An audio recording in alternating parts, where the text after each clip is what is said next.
Hello, everyone.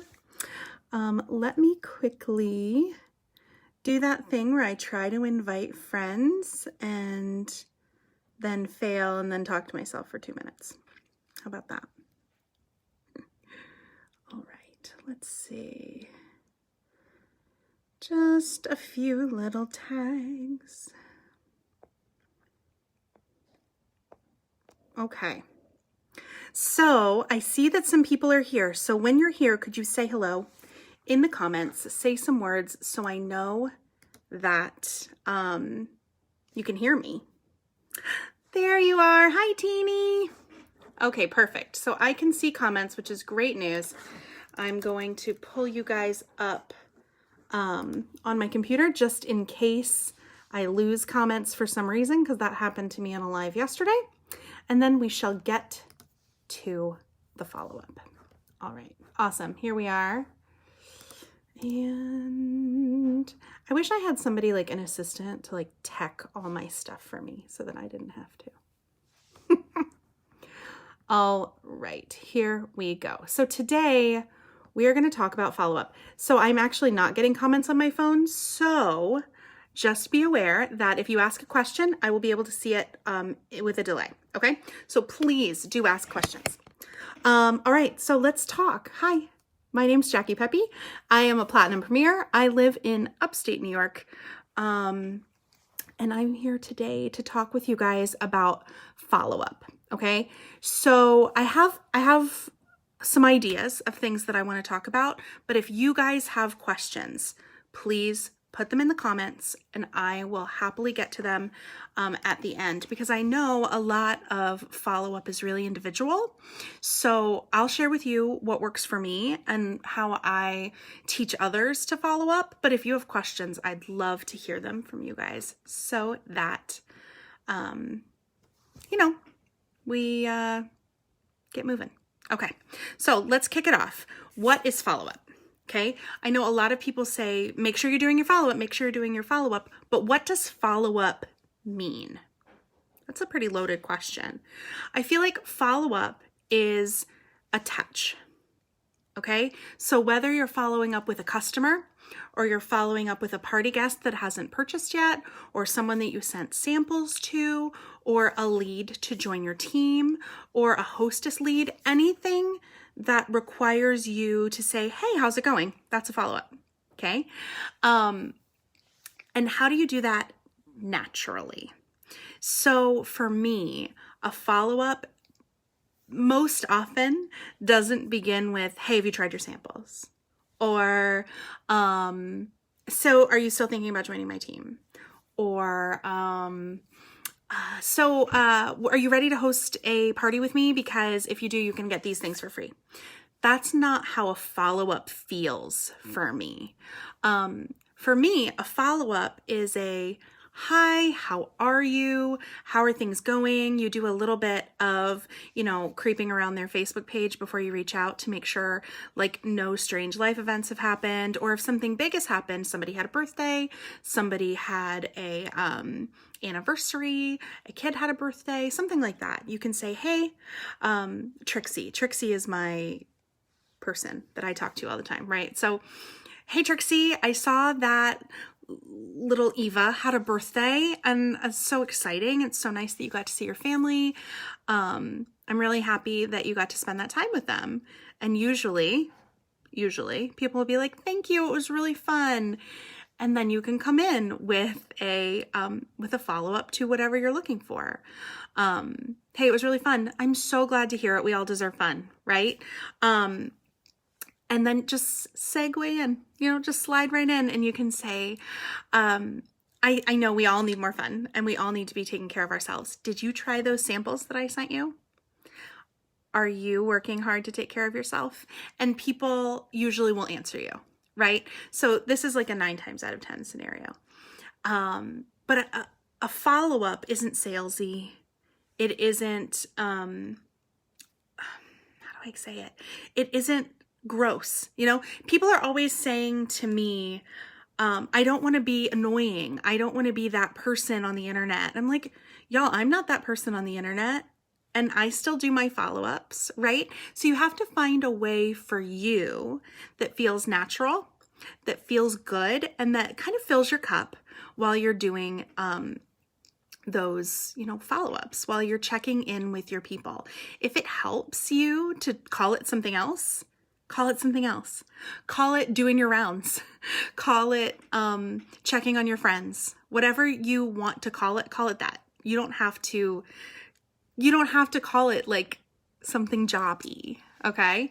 I always think about what kind of message would turn me off, and I don't do that. That's right. Yes, same. I always think about if I got a hey girl message, how mad would I be? Like on a scale of 1 to 10, how angry and annoyed would I be? And I try to go the exact opposite direction. Never hey girl people, okay? It's not just like gross. It's kind of notorious on the internet, right?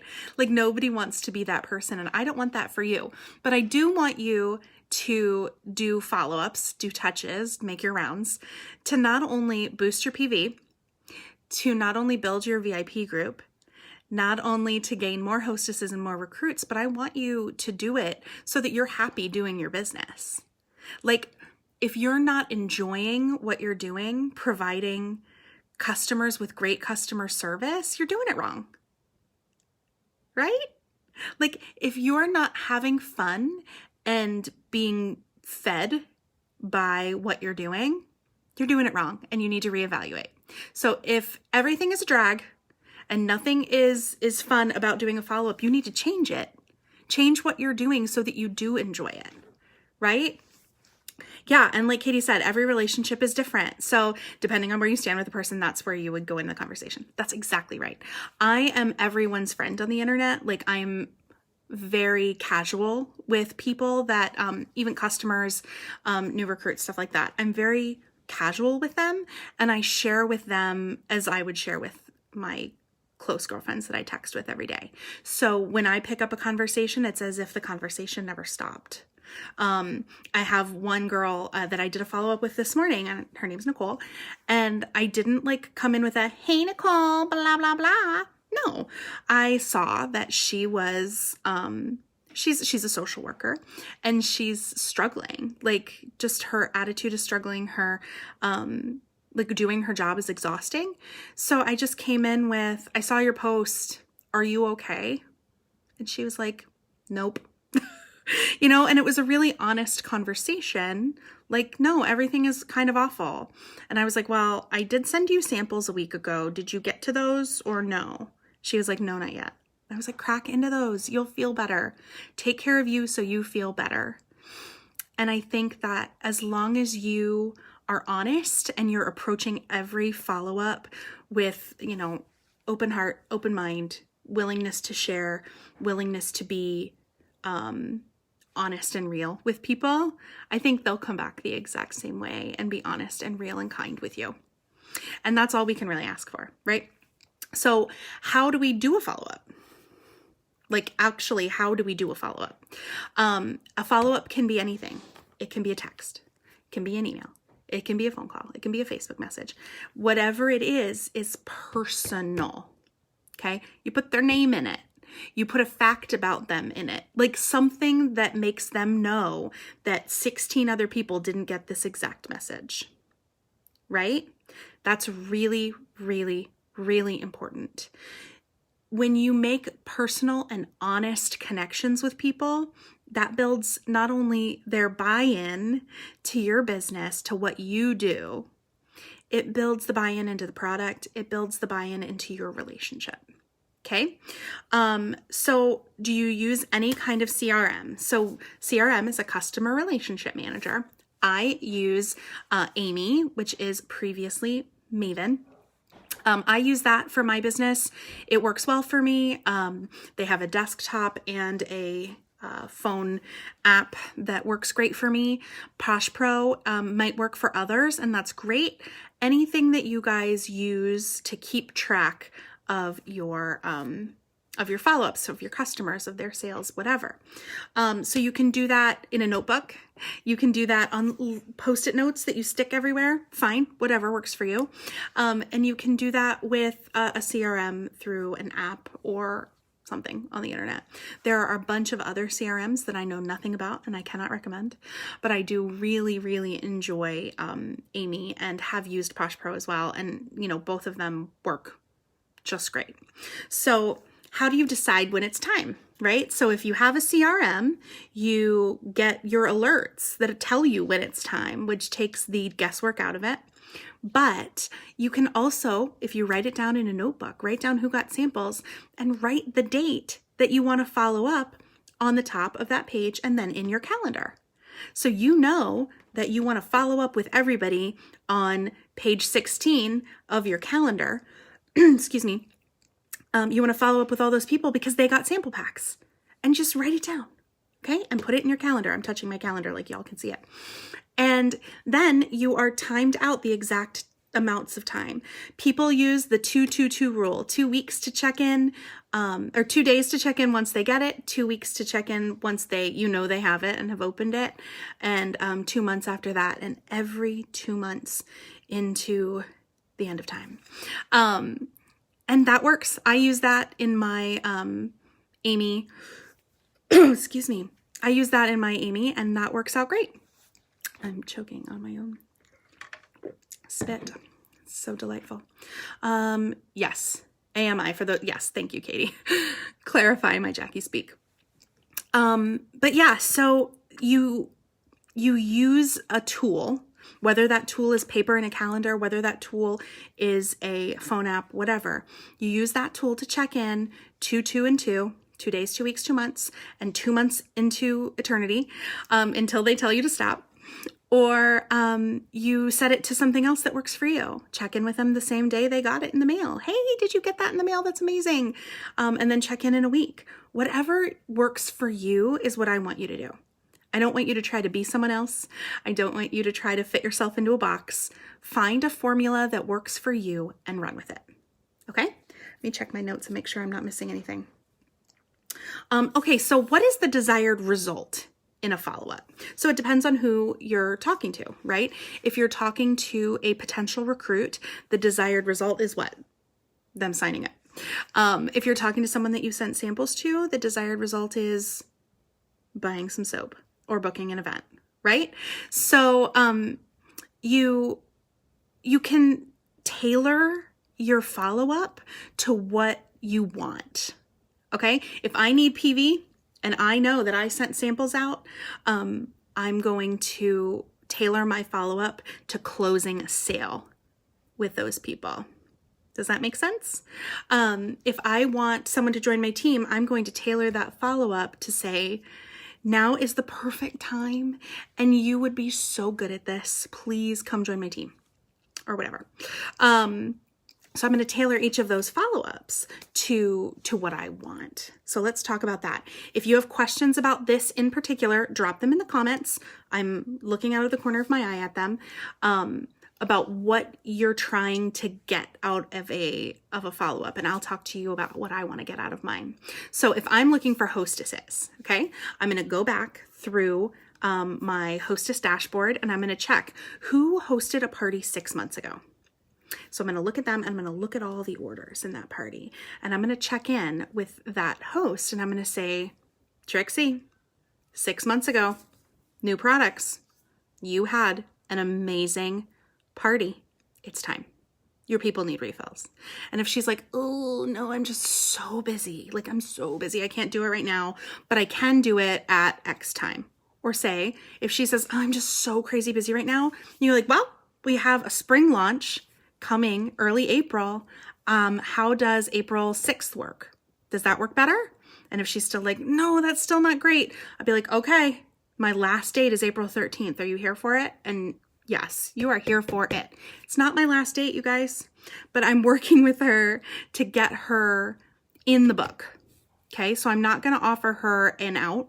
I'm not going to say, okay, just give me a date that works for you. That doesn't work, right?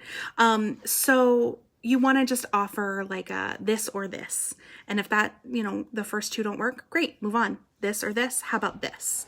And usually you can nail down a date that way. But if she is still adamant that she has no time, you have all those people that ordered in that party and you can check in. Hey, Nikki, Sabrina's not hosting her party this half of the year. Do you want to grab it? Do you want to steal her date? And then you can get all the free and half-priced items. You can invite all of you guys mutual friends.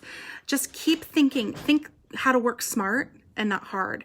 Don't try to go out and farm all new people right away when you have these people that have already ordered from you who've never hosted. So make sure you speak to them about booking as well. Okay. I see a question. I don't know if this is a question. Most of the people I give samples to don't use it, but jump on the opportunity for more samples. Girl, that's not how it works. Okay, so let's talk about following up with sample people. So if you send samples to someone, it's your responsibility. I'm going to put this down because I'm waving it like a wand.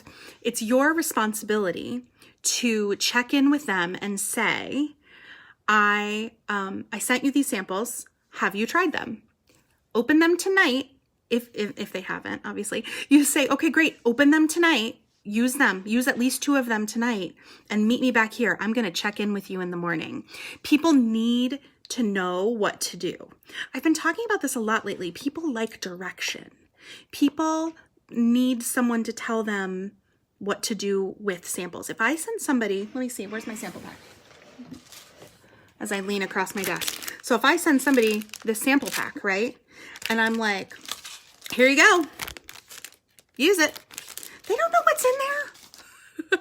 Even if I've written, which I have, everything that's in there and how to use it on the outside, they might need me to tell them, okay, so use the face wash first, then come in with the serum, and then come in with the moisturizer. And when you do, that's your one routine, okay? And there are multiple uses in each pack and da-da-da-da-da. Okay, so people need direction. So not only do they need to know how to use the product, they need to know that you're going to check in with them to make sure they did it. Okay, so if that's one little tidbit that you should take away, is that Rhea? I want you to know that it's okay to check in with people to make sure they use them, because you bought the sample. You put postage on the sample. You paid to wrap up the sample, okay? And you sent it to them. So you're in it. You're in it like $5, let's say. So why would you just throw $5 away and let them not use it? It's up to you.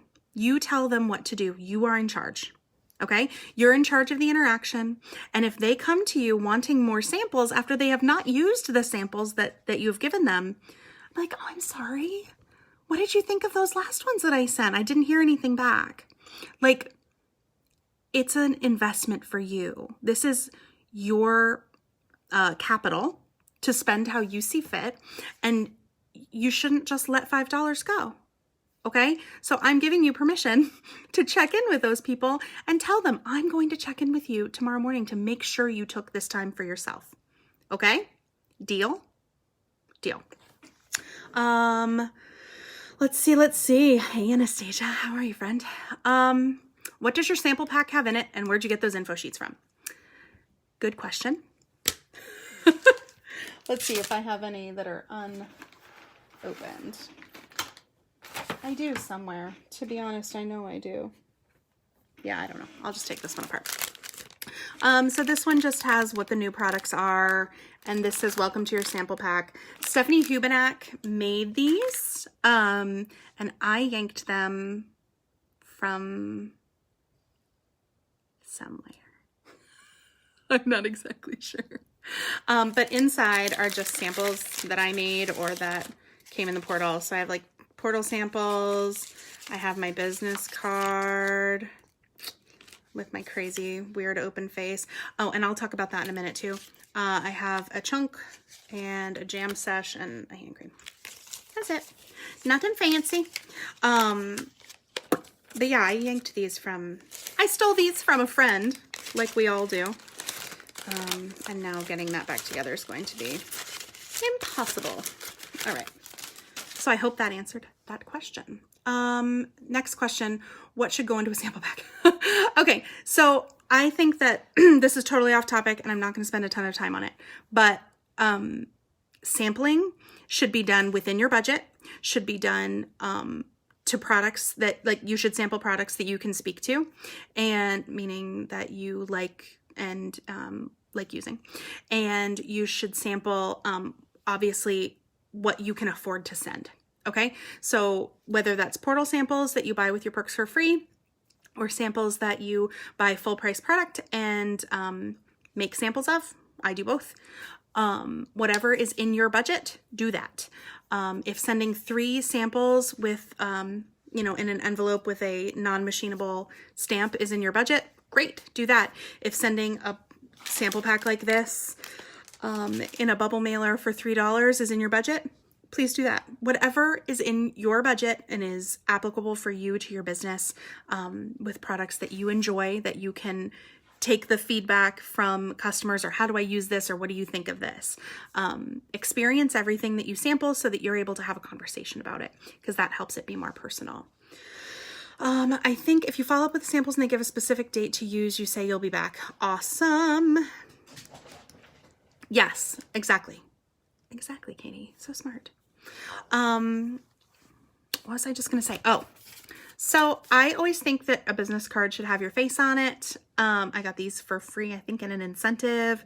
But I think your business card should always have your face on it, because this is the face that people are going to think of when you do your follow-ups, right? If you are a faceless human person, and you haven't humanized yourself for your customers, they will have an easier time ignoring you.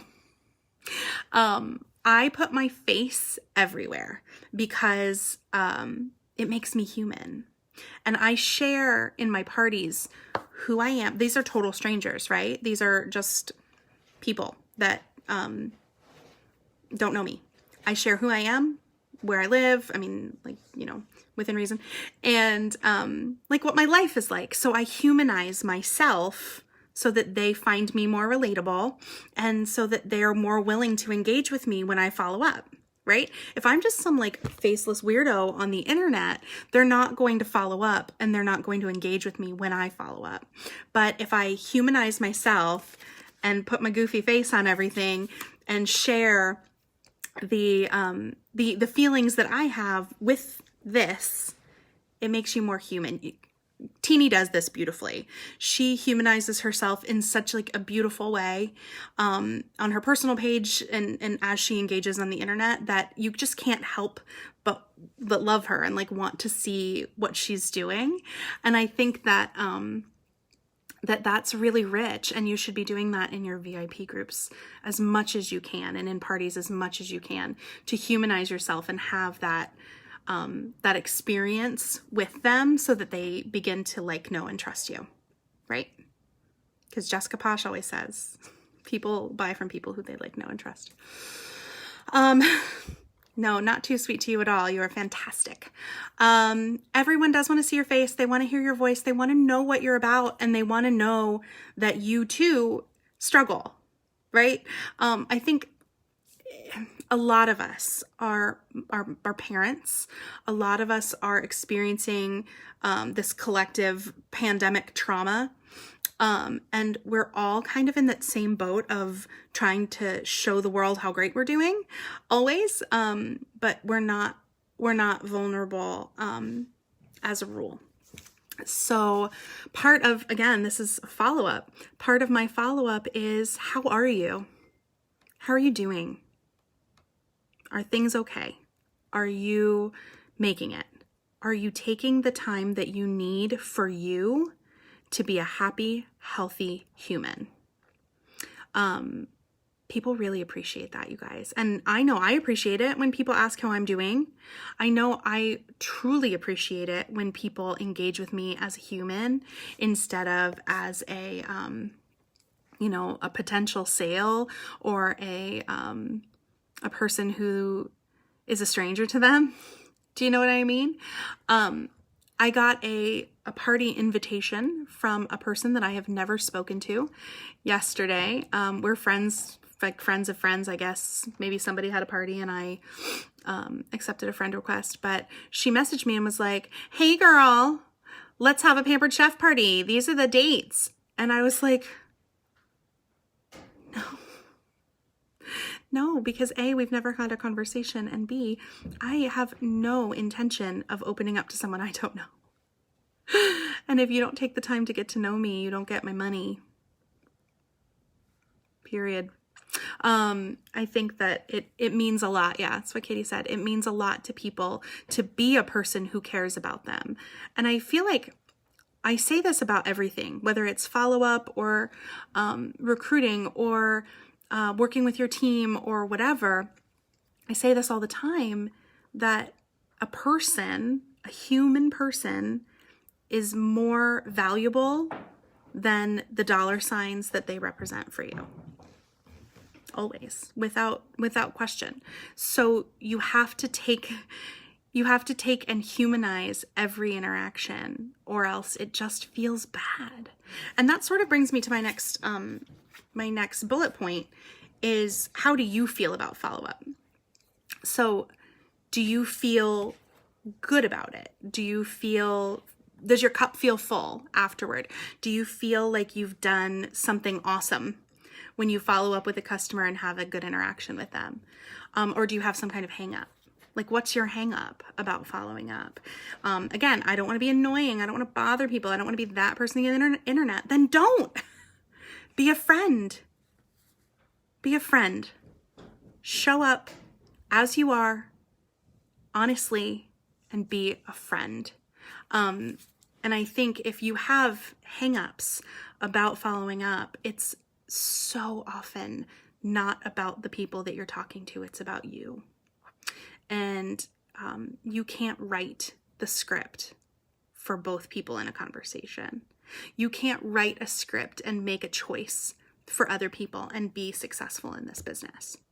I can't choose that my customer is too busy, annoyed by Facebook parties, whatever. I can't choose that for them. They can tell me. And if that's their truth, if that's their script, that's fine. And I respect people who have boundaries and who say no. Absolutely. And I'm never going to push, and I'm never going to be, wow, I just sprayed my keyboard with water like a dolphin or something. It was really gross. Sorry. But yeah, I don't hold it against people who have a boundary and who say no. Right? So I always allow the people that I'm talking to make the choice. If I am making the choices for them, they get absolutely no say in their own decisions, right? And that's not cool. That's not fair. You don't want to take away people's decision.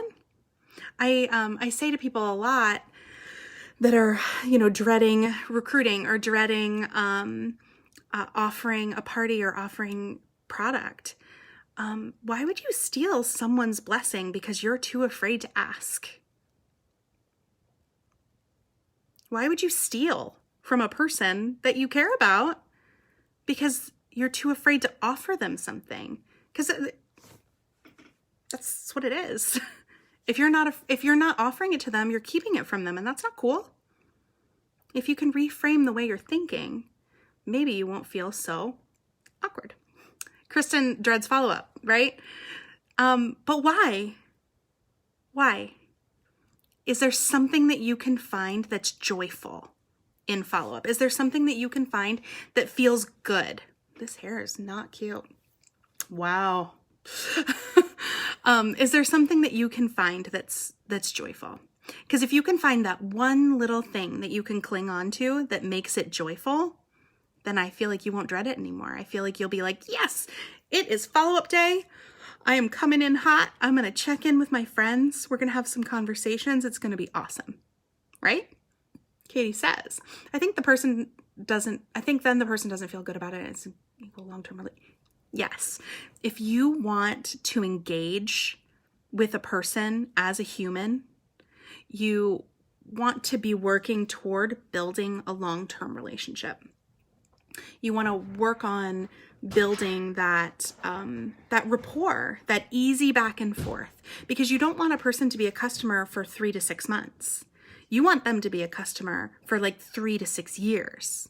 You want them to keep coming to you instead of buying soap at Target, because buying soap at Target is easy, but it's not as fulfilling as pouring into someone that you like, that you know, and that you trust. There's magic to building relationships. There's magic to feeding other people and filling other people's cups while you're at work. I wouldn't do this job if I didn't love pouring into other people. And I hope that all of you feel the same way, because we are in the business of making other people feel better at the core of what we do, right? We're in the business of taking care of others. So don't be afraid and don't make the choices for others. You should meet them where they are. If they're not willing to, do a party or join your team, that's fine, but they want to buy soap, right? So meet them where they are and work with them and build that relationship. And maybe someday they're going to surprise you and join your team out of nowhere. It's happened to me. I'm sure it's happened to some of you. People just show up where they're needed in your life. Okay, let me keep moving. Close the sale. So when you're doing a follow-up and your point of the follow-up, if your end game of the follow-up is to make PV, is to raise your PV, is to make sales, how do you make sales from a follow-up? I've got you, friends. So for me, when I'm doing a follow-up and say I'm going to talk about samples, or I'm going to talk about somebody who was in a party and ordered 6 months ago and they want to come back around, and I want them to order again or order some refills, I am going to be, first of all, personal. So I'm going to check in. Hey, Tori, how are you? I hope that you are enjoying the samples that I sent you. What's your favorite thing in the bag? Easy. So she'll answer, right? I'm really enjoying that BFF. And I didn't love the smell of Day and Night, but I loved the feel of it. Is there any other moisturizer that I could try? Or I'm really loving that Egg on Your Face face wash. It's ridiculous. It has a new name, right? It's like Exactly Right or something. It is. I look behind me. It's right there. I'm really enjoying that Exactly Right face wash. And I just loved that Indigo Girl Body Butter. What is that? And you can talk about it. Talk about the things that you mutually enjoy. Talk about the things that she's having a good time experiencing, right? And then you can say, what can I put on my next order for you if they're local? Or do you need help creating a Perks account? Or do you need help placing an order? I'm here to walk you through it. No worries. Ask, do you need help? How can I be there for you? How can I help you? How can I save you shipping if they're local? How can I save you shipping by adding on to my next order? It's just that simple. People will not be offended. People will not be offended when you try to close a sale. I promise. People at Sephora do it. The sales girls at Nordstrom, they do it. I worked at Best Buy. I was an ops manager at Best Buy for 1,000,000 years. Best Buys do it. They train to close the sale. So people expect to be closed. If you just leave it open-ended and just floating out in the ether, again, people want direction. They need help putting something together. So you want to make sure that they're getting a buy 5, get 1. You want to make sure that they're going on the correct website, right? Following your link. So if you're texting, you can just send them your link and be like, all right, go right there and build your list and then come right back to me. Show me what your cart looks like. Then you can tell them where to plug in the buy 5, get 1 code. You can tell them if there's any free shipping or any cool promos happening. You can tell them about it. And if they're looking at everything that's in the feature of the week, maybe you sell them the feature of the week bundle.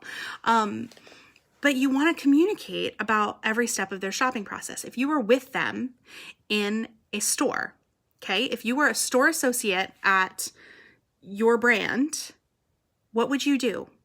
What would you expect of your employees to do? You would expect them to walk a customer through every step of the process.